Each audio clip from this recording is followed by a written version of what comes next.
Olá pessoal, sejam bem-vindos à nossa cantina literária, né? Nós vamos gravar um vídeo aqui, e aliás eu tenho interesse da gente gravar de tempo em tempo alguns vídeos sobre alguns livros que eu estou lendo, né? Então talvez pode ser aí um momento da gente refletir e pensar algumas obras literárias aí que é interessante para o nosso conhecimento. E também talvez pegar alguns livros que vão ser colocados em debate nas faculdades, ou nos vestibulares, nos concursos, e aí pegar esses livros e refletir um pouco para tentar ajudar aí os nossos leitores,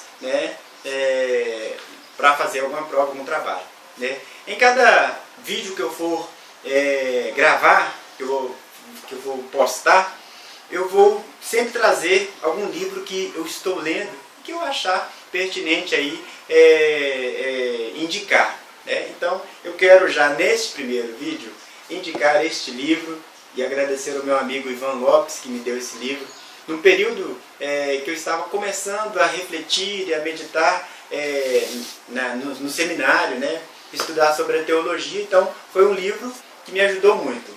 Joseph Ratzinger, Deus Existe?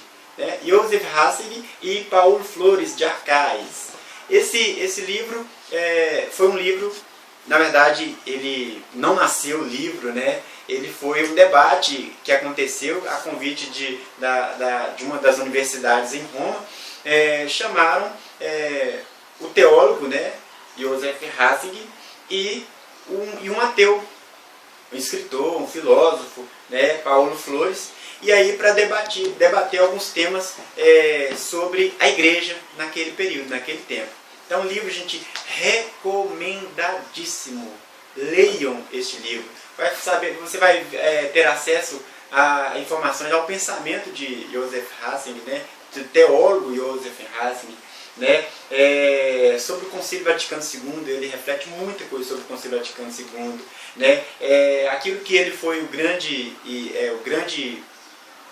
pensador que combateu o relativismo na igreja. Ele fala muito sobre o relativismo na igreja e fora dela, debate muito com Paulo Flores. Então, recomendadíssimo. Deus Existe? Joseph Ratzinger. Outro livro que eu quero recomendar também, eu tenho visto aí que a moçada tem, hoje, nunca antes em toda a história desse país houve um desejo tão grande entre a juventude de estudar política, saber falar, porque tem se falar tantas coisas por aí, e aí a juventude tem tido interesse, despertado interesse. Gente, se você quer saber, conhecer sobre política, e olha, não é política partidária não, a política mesmo, leiam, por favor, Padre Antônio Vieira, Sermões de Padre Antônio Vieira. Gente, esse livro é livro de cabeceira meu. Tá no ônibus, eu estou lendo ele, e é um livro que contém aqui vários, não é a coletânea toda que tem volume 1, 2, 3 e 4, mas eu só tenho o 1 e o 2. Mas muitas vezes eu pego esse sermão e leio um sermão por dia. É muito interessante, porque eu estou indicando este livro, Padre Antônio Vieira. Estou indicando porque o Padre Antônio Vieira ele é considerado um dos maiores pensadores políticos do Brasil. É muito interessante, é muito bacana. Nós somos mergulhados aí na realidade do Brasil naquele tempo, no tempo da escravatura, no tempo da colônia, Então, vale a pena ler. Hoje o tema que nós vamos refletir é o livro de um dos maiores pensadores norte-americanos, chama-se A Revolução dos Bichos, do inglês Animal Farms. Esse livro é de um autor inglês, chamado George Orwell. George Orwell foi um dos grandes críticos do socialismo, viveu no período aí do governo comunista Stalin, Então é um autor aí que refletiu muito sobre essas questões, sobre o comunismo, sobre o governo totalitário e autoritário. Na verdade, o George Orwell é um grande crítico, não do socialismo, mas é um grande crítico do socialismo autoritário, né, porque eles estavam vivendo isso na pele, né, lá a Rússia estava vivendo isso na pele, né. Então ele escreve no ano de 1948 o seu livro, que é um dos seus mais importantes livros, né. Ele também escreveu um livro que é muito importante, que é o livro 1984, né. É um livro aí que é meio futurístico, né? Ele escreveu aí em 1948 e aí é sobre o futuro, né? E é um livro aí que tem aí lá o Big Brother, né? É um livro como se fosse uma sátira aí dos tempos atuais, né? Então vale a pena ler. Mas nesse livro, Revolução dos Bichos, é um livro muito interessante. Se vocês quiserem procurar no YouTube, tem filme, tem um desenho, né? Animal Farms, ou então A Revolução dos Bichos. Vocês vão ver o desenho, é muito bacana. É um desenho, sim, é um livro muito simples de se ler, né? Não tem uma linguagem erudita, né? É uma historinha mesmo. O livro é uma alegoria. O que é alegoria? Alegoria é um gênero literário onde o autor ele escolhe, para expressar as suas ideias e opiniões, ele escolhe o gênero literário para falar e colocar aquilo em debate em forma de histórias, em forma de quadros, em forma de ilustrações. Então isso aí é uma alegoria, né? Então o livro Animal Farms é uma alegoria, né? Ele queria dar o recado o governo Stalin, né? Ele queria dar um recado para aqueles que sofriam naquele tempo, né? Sobre a autoridade, sobre o autoritarismo, né? E aí ele escreve este livro.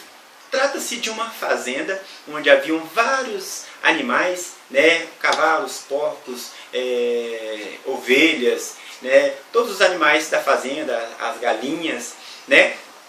E aí e eles tinham um fazendeiro muito mal-humorado, muito ruim, né, que impunha trabalhos pesados para eles, né. Então, eles num momento descontente com aquele fazendeiro, eles começam a se reunir, né.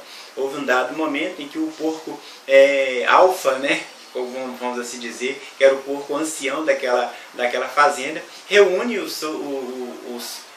as pessoas, né, os membros da fazenda, e começa a colocar, né, algumas situações, né, de sofrimento, a se compadecer com o sofrimento dos outros, né, e aí onde cada um, o povo, né, ia manifestando, ia colocando as suas ideias, pontuando as suas demandas, né. Então neste momento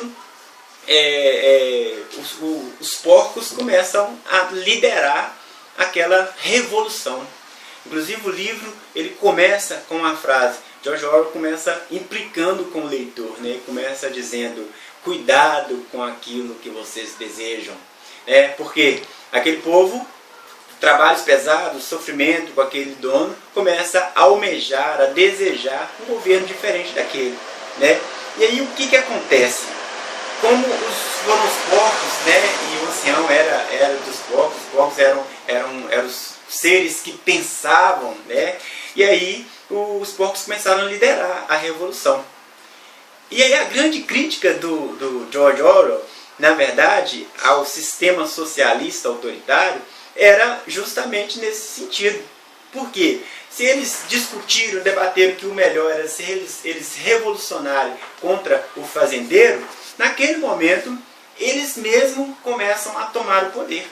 Os porcos começaram a tomar poder, começaram a colocar duros trabalhos para os cavalos. Olha, os cavalos são os mais fortes, então eles vão trabalhar carregando o arado, nós mesmos vamos construir, nós mesmos vamos plantar a comida que nós vamos comer, né? E aí os cavalos iam, eles começaram a perceber, a própria população mesmo da fazenda começaram a perceber que os porcos, eles administravam, né?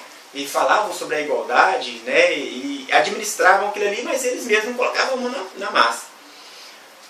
E aí, enquanto os fazendeiros continuavam morando ali na fazenda, né, no celeiro, no curral, os porcos foram morar lá dentro da casa do dono, do fazendeiro, né? Então, é como se colocasse duros trabalhos para que eles trabalhassem, né, e eles viviam separados. Então vocês percebem que aquilo que começou, aquela revolução que começou com a proposta social de todo mundo, já separou um grupo social dos melhores, né? Daqueles que tinham privilégios.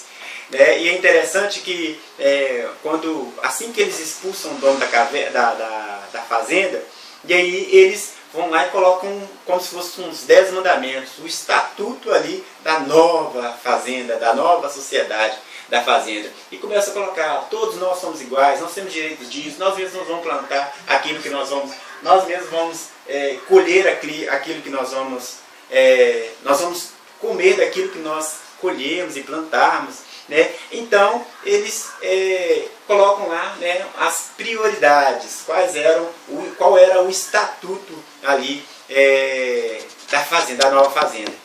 E num dado momento, né, quando os porcos já estavam no poder, eles foram lá e no primeiro artigo do estatuto deles, eles riscaram e mudaram uma frase. Né? A frase que está escrito, todos nós somos iguais, aí eles mudaram e colocaram, todos somos iguais, porém uns mais iguais que os outros. Né? Tem até uma música do Humberto Gessing que fala sobre isso.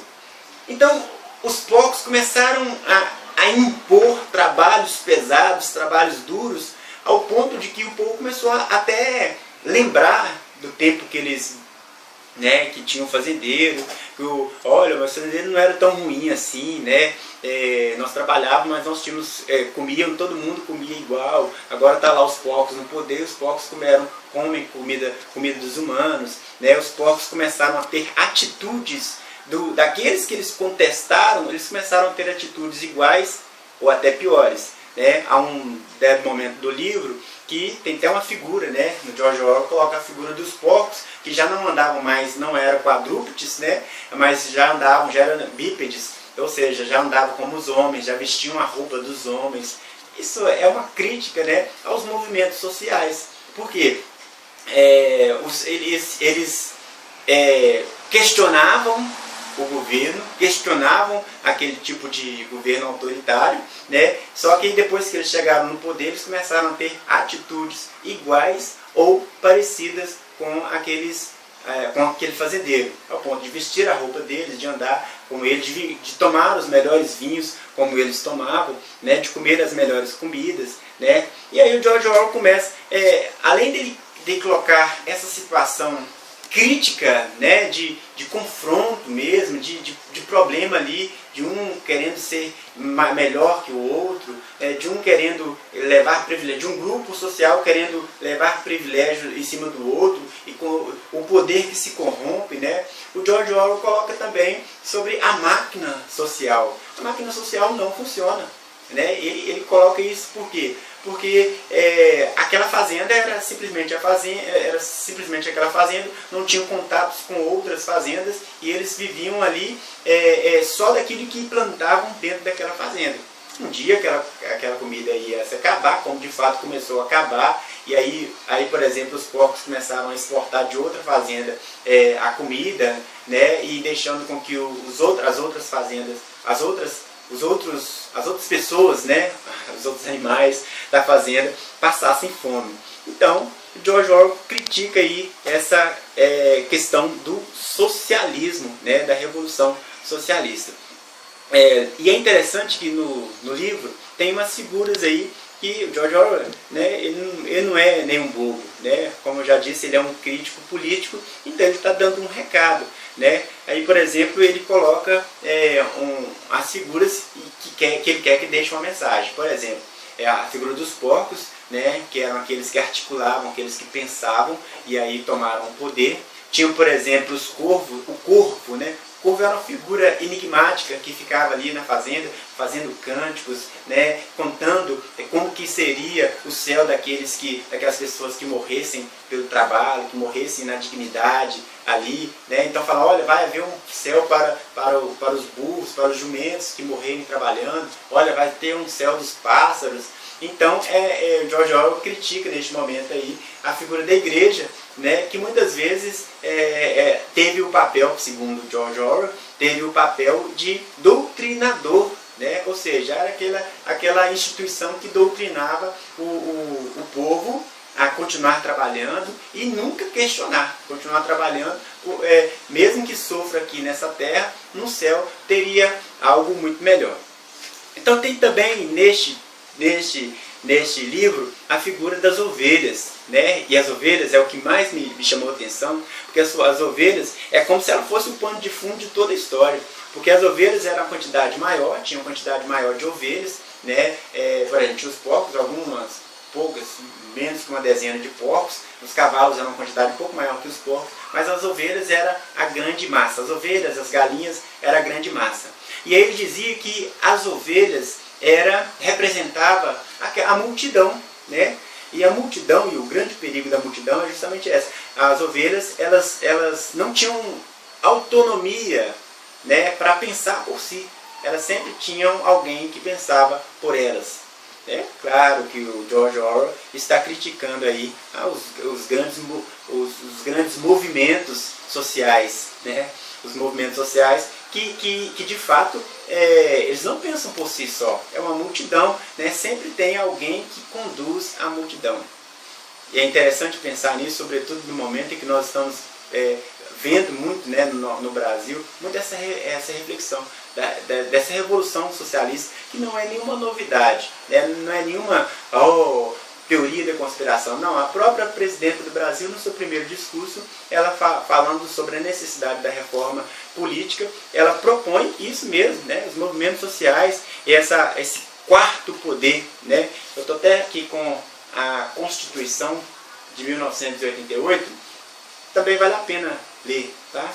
É a Constituição de 88, que fala, no primeiro artigo, fala justamente, deixa eu ler aqui, olha aqui, ó, a República Federativa do Brasil, formada pela união indissolúvel dos estados e municípios, constitui-se no Estado Democrático de Direito e tem como fundamentos. Quais são os fundamentos do Estado Democrático de Direito?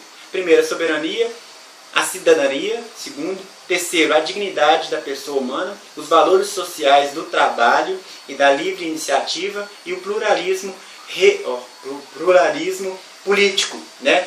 Então, ele fala justamente sobre, deixa eu ver aqui, constitui fundamentos, constitui a sociedade livre. Então, ele fala, todo o poder emana do povo, que exerce por meio de representações eleitos ou diretamente. Ou seja, no Estado democrático de direito, que é o que nós temos hoje, né, tem esses três poderes, né? Deixa eu ver aqui, acho que me perdi um pouco. Vamos ler. Ou seja, os três poderes, o jurídico, o legislativo e o outro, eu esqueci o terceiro. Então, há uma proposta do governo atual, por exemplo, de colocar o quarto poder, que é o poder dos fóruns sociais, né, dos conselhos populares, né? Então, tem alguns políticos estão criticando muito, alguns pensadores políticos estão criticando muito essa iniciativa, né? Para que criar, né, mais um conselho, mais um poder, né? Então, na verdade, é como se desse poder às grandes massas, né? Se der poder às grandes multidões. E alguns pensadores políticos estão preocupados com isso, porque por trás de uma multidão tem quem a conduz. Por trás dos movimentos sociais tem alguém que conduz eles. Então é um grande perigo para a nossa sociedade, né, de perpetuar um partido, perpetuar um grupo político no poder. Então, mas voltando aqui ao George Orwell, né, é interessante porque no livro ele traz todas essas problemáticas, né, esses embates que existiam entre esses grupos sociais e aquele poder opressor que estavam sobre eles, primeiro pelos fazendeiros, depois pelos porcos, né? E aí, num dado momento, alguns outros animais começam a perceber, olha, não, mas nós estamos vivendo aqui pior do que nós estávamos vivendo antes, quando era com o fazendeiro e tal. E eles começam a articular um novo grupo político. Eles começam a pensar numa forma de expulsar os porcos do poder. E é interessante que no livro termina com os cavalos, né, já cansados de tanto trabalhar, depois da morte de um dos cavalinhos que mais trabalhavam lá, que era o cavalo mais idoso, que trabalhava muito. Depois que esse cavalo morre, os cavalos se rebelam, né, contra os porcos, e aí vão tomar o poder. Né? Vão lá, invadem a casa onde os porcos estavam tomando o uísque, comendo as melhores comidas, né? Fazendo aquilo que os homens, que o fazendeiro fazia, que os homens faziam. Né? Então, o livro acaba, e no filmezinho também é interessante, que acaba com a porta estourando, e aí os cavalos entrando e invadindo a sala onde os porcos estavam. Então, o George Orwell, justamente, ele critica isso. Né? Por quê? Porque a engrenagem do sistema socialista, a engrenagem da revolução socialista, não se engane, né? Não é, eu estou falando de conceito, tá? Não estou falando de pessoa, não estou falando de partido político, mas erradicar a pobreza não é uma finalidade do sistema socialista, da revolução socialista. Porque para se ser socialista, tem que ter os que são ricos e os que são pobres. E tem que ter essa luta, esse confronto entre as classes sociais. É sempre assim, o pobre quer alcançar o lugar do rico, né, e o rico quer defender o seu lugar. Depois que esse pobre chega no lugar do rico, né, os que estão abaixo dele querem tomar o lugar do pobre. Então a engrenagem do sistema socialista é que é falha. É claro que teoricamente não estou condenando aqui, também eu nem tenho autoridade para isso, eu não sou nenhuma autoridade religiosa, né? Mas, de fato, a engrenagem não funciona. E o George Orwell trouxe isso, pagou o alto preço por isso, né? Eu estava lendo aliás, eu estou lendo a biografia dele, o quanto esse homem sofreu. Né? O livro dele, por exemplo, chegava nos centros de concentração, né? As pessoas começavam a ler os livros dele e ele era perseguido, né? Porque esse livro criticava o maior sistema político da época, de Stalin. Né? Então vale a pena ler, gente. É muito interessante, é um livro muito fácil de se ler, Revolução dos Bichos. Eu tenho certeza que vai trazer um enriquecimento aí, de conhecimento muito grande para vocês. Né? Um abraço para todos. Espero que na prova que vocês forem fazer, no trabalho que vocês forem apresentar, que esta humilde aula, né, ajude vocês a refletirem. Também para se posicionar diante dos debates, né, das situações políticas que o nosso Brasil se encontra neste momento. Né? Então, a minha vontade é que esse áudio, que esse vídeo te ajude aí a refletir e a formular um senso crítico. Bom, um abraço a todos.